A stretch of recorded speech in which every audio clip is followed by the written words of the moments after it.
How important is the state of Georgia? Georgia is essential. Georgia is often a lead on what's going to happen across the country. That became abundantly clear in 2020. It was Georgia that flipped blue for President Biden, Georgia that changed control of the U.S. Senate, and a key factor in it all, Stacey Abrams.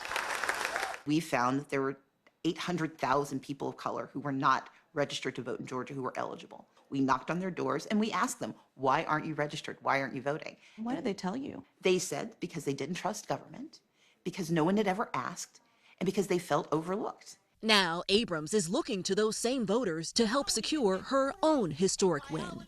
I'm running to become governor of Georgia. If I'm successful, or when I am successful, I will be the first Black woman in American history to do so. Abrams is in a rematch against Republican Governor Brian Kemp, who 4 years ago defeated her by less than 55,000 votes. We have a great opportunity here in our state.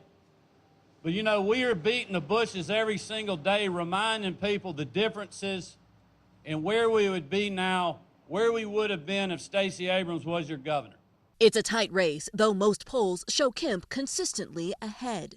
But a lot has changed since they last met in 2018. Georgia now has 1.6 million newly registered voters, meaning more than 20% of the current electorate was not registered to vote in the last governor's race. We want to harness those votes, but we don't take those votes for granted. It means going to places typically considered Republican strongholds, like rural Georgia. Are there votes to be won there?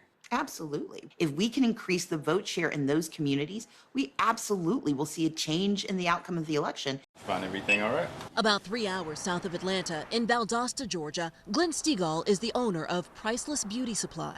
What is your #1 issue in this race? In this race, I think you have to have a candidate who simply understands what we face on a day-to-day basis. We've got to be able to hire qualified candidates. That stems back to education. He says he will vote, but convincing some family and friends to turn out, especially those who are not as enthusiastic as they were in 2020, is a struggle. What do you say to that voter who then raises the question of, why should I go out and do this again?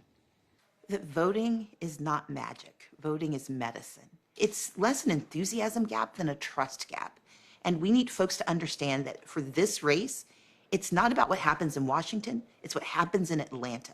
Blaine Alexander, NBC News, Atlanta.